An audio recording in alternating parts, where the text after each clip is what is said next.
Welcome back to another AFC North update. So after week 13 of the NFL season, the AFC North standings once again remain the same. We did have some opportunity for change in the middle. The top and bottom were always going to be as they were last week, but there was no change in the standings as we get closer to the end of the regular season. But there has been a clear front runner for the division winner, and that front runner is the Baltimore Ravens, still 9-3 overall and 3-2 within the division as they had their late bye week last week.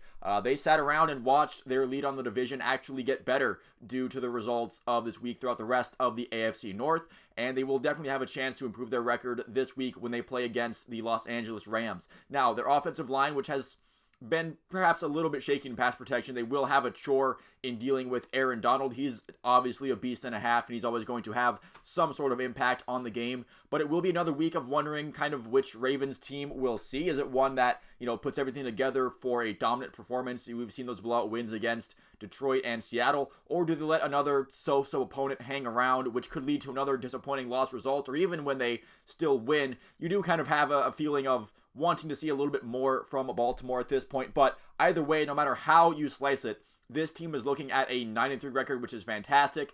They're definitely in the running for the 1 seed in the AFC. They're currently tied with Miami with a 9-3 record. I believe the Dolphins do currently hold the tiebreaker. And they saw the Chiefs lose on Sunday Night Football to the Packers in a little bit of a surprising result. So a little bit they could potentially leave Kansas City in the dust if they keep winning. You don't want to look ahead too early, obviously, but I do feel like the Ravens fan base can definitely start to shift their focus into the postseason a bit more if they haven't started to do that already. Now, another team that is in the postseason right now, but still kind of having that seed is definitely a bit warm, is the Pittsburgh Steelers in second place, dropping to 7-5 overall. Still a pretty good division record with 3-1. They're going to have to try to recover from a bad loss to the Arizona Cardinals, final score 24-10. Not only do they lose that game, but they also have to deal with losing Kenny Pickett in the first half of that one for the time being. He's already been ruled out for the Thursday Night Football game against the Patriots tomorrow, and he could miss a good chunk of this crucial stretch of games for Pittsburgh. Definitely not good for their starting quarterback. Trubisky not doing a whole lot to inspire a whole lot of confidence against Arizona. They could be going without Najee Harris tomorrow as well. I do know that Kyler Murray does give the Cardinals, he gives that team something to work with. He does increase the ceiling of what they can do, but I still feel like losing to Arizona, definitely not a good look. Now, the good news is the Steelers get to play the Patriots tomorrow, and I don't know if there's any more team that's more woebegone than the Patriots right now. I know that the Panthers are down there as well, but I think the Panthers were looking at a rebuilding year anyway. Maybe not this much of a rebuild, but I do feel like the Panthers kind of knew what they were getting into with this season. I feel like the Patriots were trying to at least compete for a playoff spot, and they have fallen well short of that mark this season. So the Steelers, they do have a good opportunity to rebound against a team that is dead in the water. Either way, should be another terrible Thursday Night Football game that makes Al Michaels continue to regret his life choices.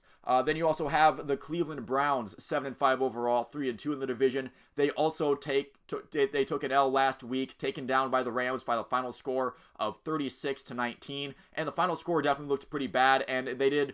That game got away from Cleveland at the end, but it was much closer for the majority of that game than that final score does indicate. Although I will say this really is the first game that I would say that the Browns defense was consistently not good enough in this game. I do feel like there were some lapses against the Broncos, and obviously they haven't been perfect throughout the entire season, but we have seen this Browns defense hold up a lot more than they did against the Rams last week. Although one positive thing to take away for the Browns was that Joe Flacco actually looked pretty darn good for stretches of this game. He did have a tendency to throw it a bit deep to no one in particular a bit too many times, which is kind of what happened on his interception, a bit of an ill-advised deep throw. But overall, he definitely looked like a capable quarterback, which I think is definitely more than I expected of him starting this game. So wouldn't be surprised, and I honestly kind of expect them to roll with Joe Flacco this week, even with DTR potentially coming back from that concussion injury. On the defensive side, that secondary looks to be getting a boost with the return of Denzel Ward, and also rookie quarterback Cameron Mitchell has been designated to return from IR.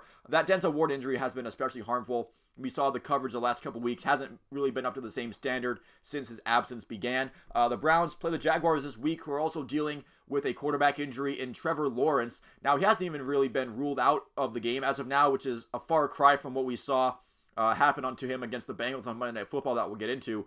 His status very much up in the air after he did suffer that bad-looking ankle injury against Cincinnati.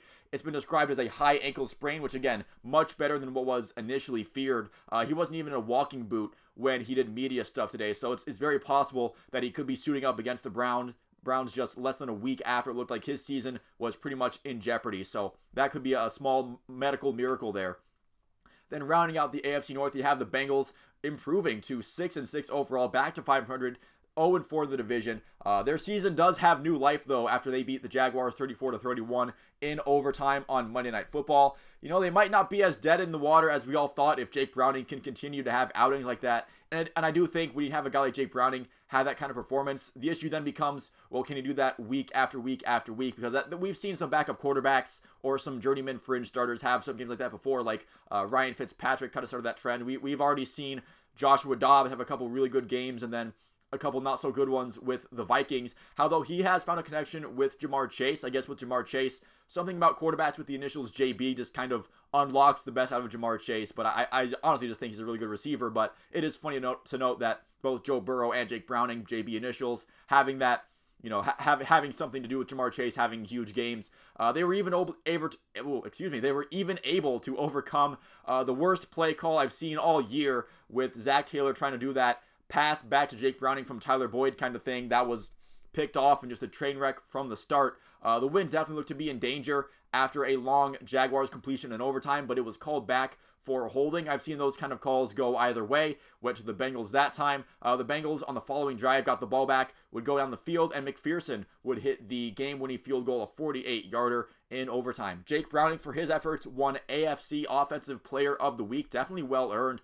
And Cincinnati, they're going to see if he'll be able to replicate that performance against the Colts this week. Indianapolis, they've been on a 4-game winning streak, kind of quietly. Not a whole lot of people talking about the Colts and the recent run they've been on. They do currently hold a wild card spot as the 6th seed in the AFC, just above the Browns.